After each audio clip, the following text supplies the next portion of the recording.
Well, actually, you're outnumbered by inside 3-1. That's true. Yeah. Not by the looks of the screen split.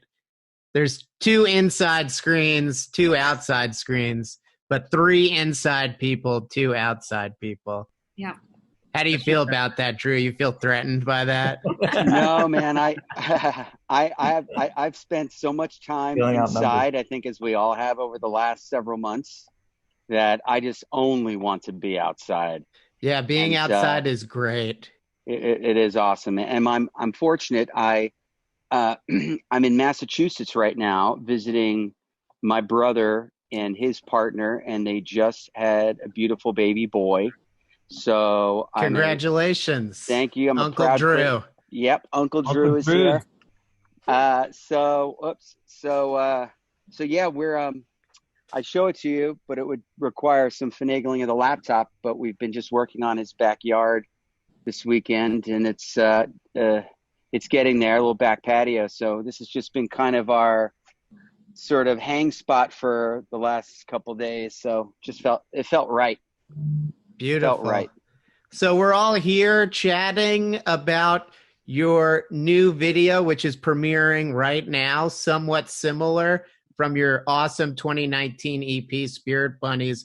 But before we get into the inspiration behind the video and a little bit about the song, tell me a little bit about what you have all been up to the last few months. It's been a challenging time in many different ways, but I'm curious to hear what you've all been doing.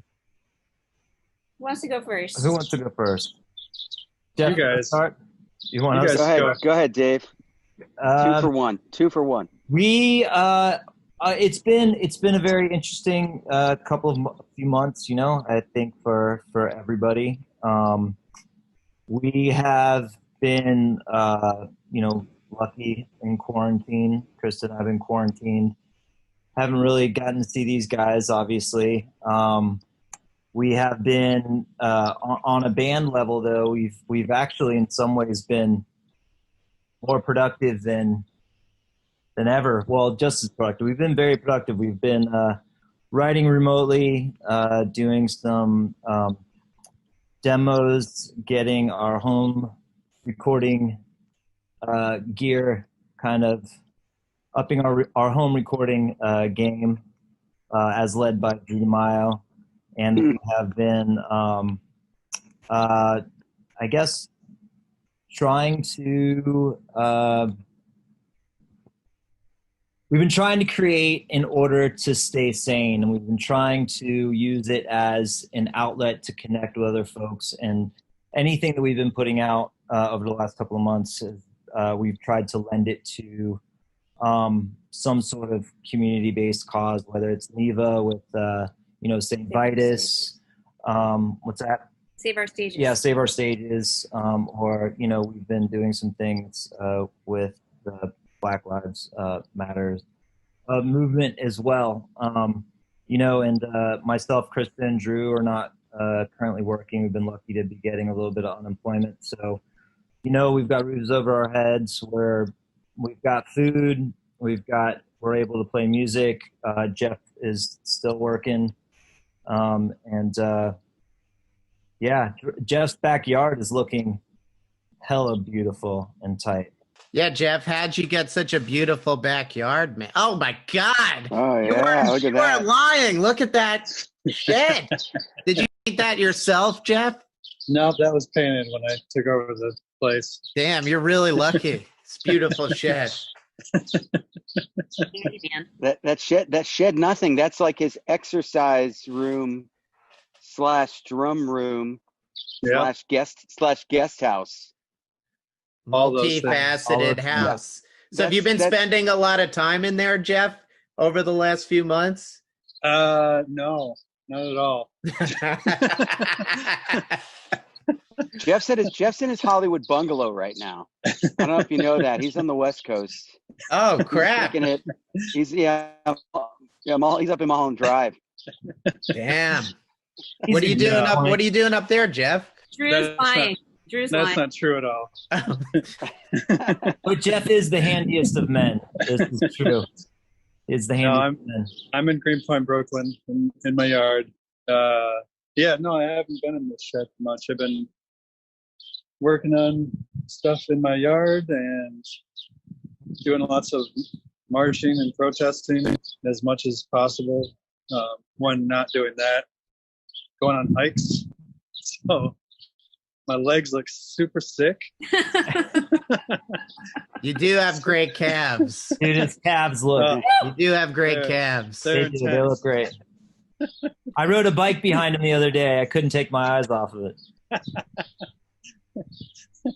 Looking good, man. That's true. So you guys did have a pretty eventful 2019. You put out a great EP. Spirit Bunnies played a bunch of shows with Jawbox. The one I went to was incredible. It was my favorite show of 2019. It must have been challenging to come into the new year and have momentum like that from a big 2019 and then kind of put the brakes on everything. How were you guys able to handle that? Was it challenging? And how did you feel initially at the beginning of this pandemic? Krista or Drew, you guys want to? Go ahead, Drew.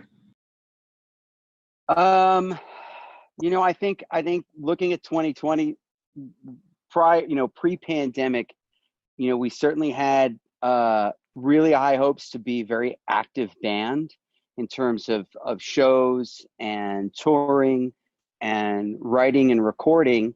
Obviously, with everything that's going on with COVID-19, that really put a squash on a lot of the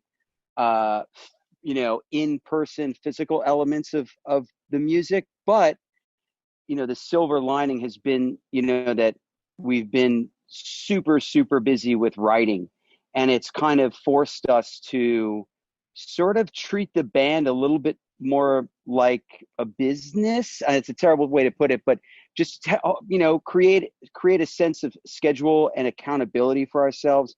Like Dave mentioned, my sort of 9-to-5 job situation is really slowed down. Same with Krista and Dave. So we've kind of said, well, look, we're fortunate in that we have roofs over our head, in that we can survive off of what we're getting from the pandemic, financial assistance, Government cheese. the government cheese, and we're it's just allowed us to say, well, let's focus on music. Let's do what we've always talked about doing and been trying to do throughout our working days. So what's been great about that is Dave and I have been having laugh about it, but Dave and I have been having literally a weekday regular meeting at 10 a.m. via Zoom, and it's kind of funny, but it's also it's really forced us, and this is to Dave's credit because he's such a hyper organized individual.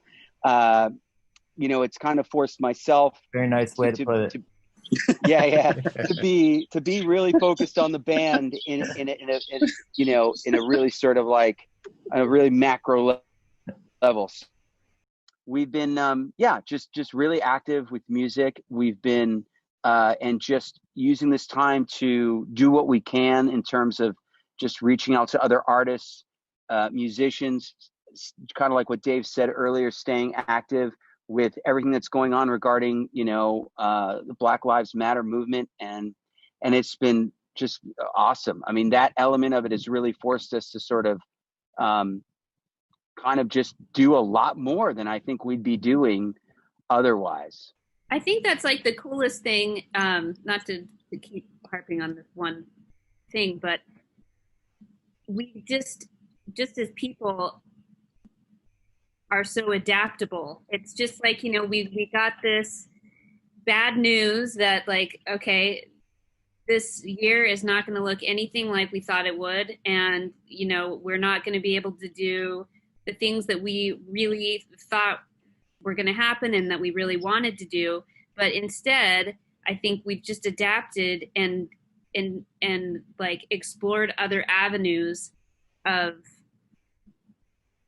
being a band. And so, I mean, I don't think we would have been collaborating like we are now with other artists and other bands and just people in general, and or just having, I feel like everyone during this time, it's like I talk to more people now than I ever have. I Zoom with more people and family than I ever have, and I think it's such a cool thing to be an active band right now, because there's just so many new things, new avenues, and new things to explore. Yeah, and I mean, we definitely wouldn't be writing like this because we actually, I don't know if any of us have mentioned, at the end of January, beginning of February, we actually recorded our second album in Baltimore with Jay. So it was all about pitching the record and maybe trying to find a new label. And now we're kind of sitting on that a little bit, and we've written like almost 6 new songs now since we've been in quarantine. So we definitely, we definitely wouldn't have written those songs. We'd be, playing shows and trying to figure out the release of the record and tour and stuff like that. So exactly, we've pivoted and just practicing resilience to the best of our ability. I mean, ultimately, we're lucky. We're lucky. We're lucky people. We're lucky we get to play music with one another. We're lucky we have those mechanisms to cope in this time period. A lot of people are hurting right now, and we're just lucky we have access to these things. We're lucky we have access to one another. So I think that's one of the reasons, recognizing, how lucky and fortunate we are in all of this. We still, it's made us want to reach out more and to get back to our roots of community. I think it's maybe, not to speak for you, Jeff, but Jeff has been inspired. He's been, we've all been going to protests and vigils and things like that, and lending our support financially through our band camp and stuff to different causes. But, Jeff has been seriously like boots on the ground, like he and his girlfriend. It's been really fucking awesome and super inspiring. So, so that's been cool. So, yeah, not to keep harping on it, but. Yeah, it's really inspiring how the band has been able to adapt to change. Jeff, I do want to hear a little bit about what you've been up to with Boots on the Ground and protesting, because I think you were just going to say something. Oh, well, Dave kind of handled it all perfectly. He can speak better than I can. But no, yeah, it's just, it's kind of that thing of like, what else can you do? It's like, I don't know, I just couldn't sit here. And we help out financially where we can, but it's kind of like just to be a body out there and to help and just show support is the only thing I really know how to do. But I was going to comment on Dave's shirt, because I think it's Zach's shirt. Yeah. Oh, that was not planned at all.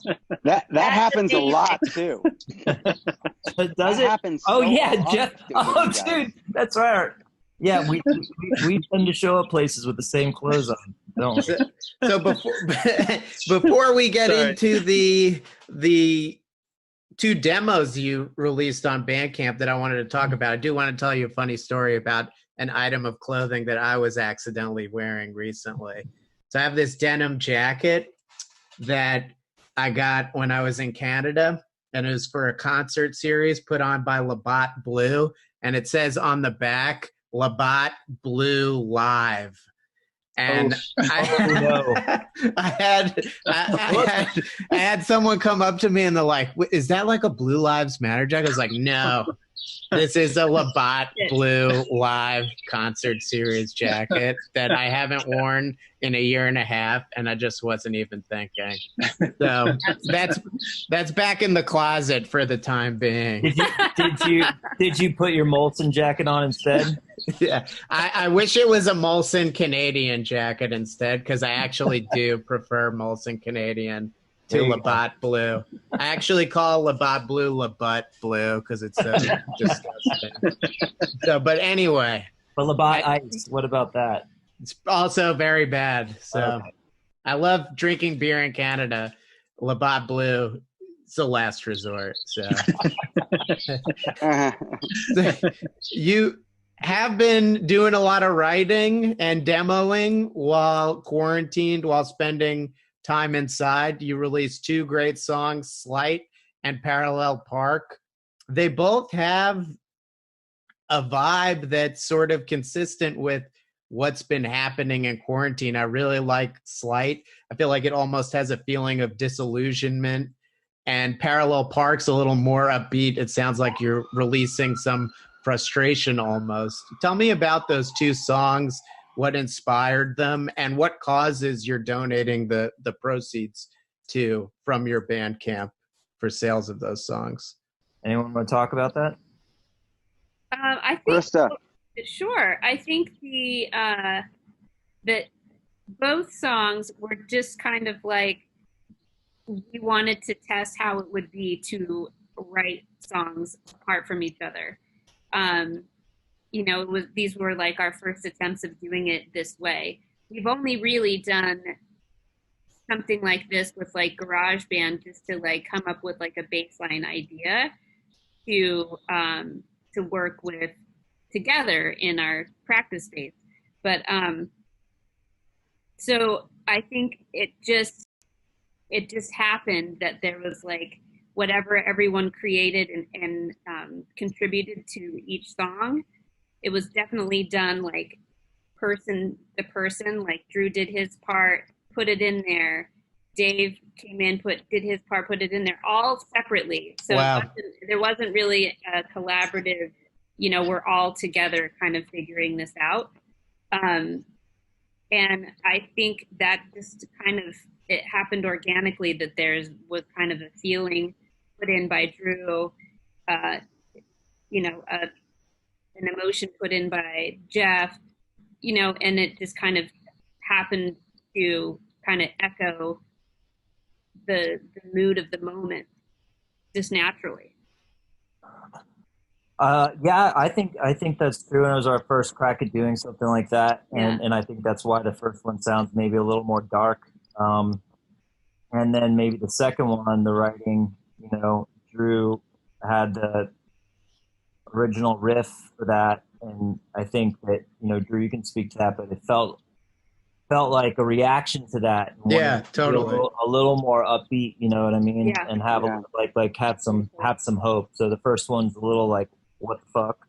The second one. Yeah, the second song really felt like a release to me. It felt like you're letting out something, whatever that may be. And I think a lot the direction of the music, if you look at, which I don't think you've heard yet, Tom, and really no one's really heard it yet, our latest recording, there are some, you know, there's a few songs that kind of go off in that direction, a little bit more upbeat, a little bit more rocking, a little more aggressive, a little more straightforward. In some cases, Jeff, you know, like when we typically write, it'll typically happen like somebody will just record a riff on their own, a guitar part, or a drum beat even, and they'll just, you know, hey, I have this beat, check it out. Often Jeff will send that to the group, and then what we'll typically do is like, oh, that's an awesome beat, I'll take it, I'll throw it into GarageBand, I'll loop it, and then I'll write something over it. And that's how some of the more recent songs have kind of come about. But because these things that started off as what would have been just demos for us only to hear grew into, well, let's flesh these out, let's do what we can and create like full recorded songs out of them. Yeah. So Okay. And I think just because of the time, it felt a little weird for us to be like, well, let's put this out and like see how many people want to buy it.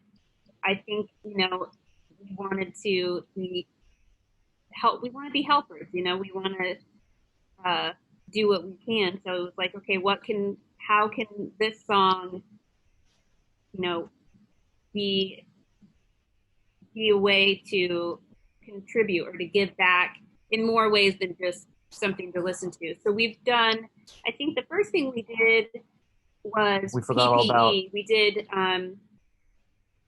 PPE, doing masks for New York hospitals and anyone that wanted one. And Krista made them. Yeah. So we took donations, money from the first song, bought materials, and Krista made PPE masks that we donated to New York City hospitals. New York City hospitals. So that was the first song. Yeah, and then I think we did the next one was it NAACP. The next one, no, the second one. So the idea was these songs in place demos was that we released one every couple of weeks, and each one would benefit a different cause, being helpers. And the last one we did, and also a T-shirt that we just released with some amazing art from Jeff's girlfriend. This last one, the current one, is for the National Queer and Trans therapists for people of color. So it's the NQTTCN, and it's basically they kind of intersect social justice with mental health, and we thought that Black Lives Matter, it's Pride Month, and mental health during the pandemic, especially on top of that, is crucial. You know what I mean? So we wanted to contribute there, and I think that's important to a lot of us. So that's the current organization we're financially trying to support. Excellent. Always awesome to give back, and that's very admirable that you're doing that, supporting some great causes. The T-shirt is awesome, by the way. There's an ant eater on it, I believe. I love ant eaters, so go pick that up. You could get the 2 demos, the Slight and Parallel Park, LAPêCHE, LAPECHE, band.bandcamp.com. You could also get the T-shirt there as well. And if you get the demos, you'll get like a new one every so often, because these are demos. These are songs that are in flux still. So we wanted to share them as we were writing them. So new one up soon. New one up soon. Yeah. I'm gonna do this for like 5 seconds before we transition into the next part of this interview, which is the video that we're premiering right now for Somewhat Similar. Somewhat Similar is a track off of your 2019 EP. I was going back a little too far in time there. 2019 EP, Spirit Bunnies, which you could also get at lapecheband.bandcamp.com. The video is awesome. Everyone out there, you haven't seen it yet, but I've seen it, and you guys have seen it. But it really captures life in quarantine. It follows a paper airplane letter that's tossed around, and really shows the disconnection that people are feeling during this time, the lack of communication and in-person hanging out and things like that with each other. What were you going for with the concept? And the vibe of the song, again, totally kind of captures the moment as well, even though you wrote the song way before this happened. So how do you feel having this kind of song reapplied to a situation that you could have never even envisioned when you wrote it in the first place? Well, we always talk about making videos, and in the past we've been fortunate enough to have some close friends with some real skill that have lent their abilities to us and actually done some amazing stuff. I think for me personally, being just trapped inside and not being able to be with the guys and play music, I think when it came to just trying to do something creative, when the conversation turned to creating a video, it was just like, fuck it, we're gonna do this, let's go, it's happening. And it was just sort of like, all right, I'm gonna figure this out. So basically, I think the first time I'd ever cracked open iMovie on a Mac, sorry, I'm kind of letting the cat out of the bag there with some consumer grade video production software. It gets the job done, man. But it got the job done. It gets the job done. Yeah, and I just, it was just sort of like, okay, what's a nice little concept? I miss my band, I miss my friends, and what can we do with nothing? Just an iPhone and this mediocre software and even more mediocre ability. So I think it's just one of those things that just sort of just came in like a second right now, and just tossing the paper, playing around and riding on my bike. And that's pretty much how I filmed all of that stuff. It's just literally like we had, the one nice thing is that a friend of Krista's who had done our videos before, our friend Jake, let her borrow this sort of what do they call it, a gimbal, a steady cam type of thing for the iPhone. So that gave it a little bit of like professional swagger, but it's just really just cruising around on my bike and then showing up to these guys' houses and then getting a little bit of video and then just stitching it together and then just collaborating on the cuts and the order of things and then all of us kind of just playing our instruments at home to the song, and just kind of, it's sort of a reflection of just how we've been operating as a band. For me, as far as the lyrical content, you'd have to talk to Krista about that one, but that pretty much, from a visual standpoint, that's kind of how it went. It seems like a love letter to me. Like when I watch it, it's like a love letter. It's like it's an I miss you. You know? It's like, for dear sure. diary, I miss you guys. Yeah. And little Easter egg, the letter that's getting passed around just simply has the lyrics on it. So you can't see it. You never know it. We don't ever reveal what's in the letter, but I thought if it ever got seen, maybe the lyrics would have been the right thing to be on that piece of paper. But Krista, the lyrics for that song are lyrics that I wrote way before we even made it into a song. And it's just about a relationship or a situation that is not working, but you continue to ignore that it is not working. And then once it comes into the chorus, it just talks about, the tide coming in and washing away all of the suffering. So it's basically like things coming to an end, but with change comes healing. It's just kind of, yeah, it kind of fitting. Sort of has parallels. Yeah. And crazy how things work like that, huh? Yeah. Well, without further ado, let's play this video for everyone. This is the world premiere of Somewhat Similar, the latest video from LAPêCHE off of their 2019 EP, Spirit Bunnies. Thanks, Tom. Thanks, Tom.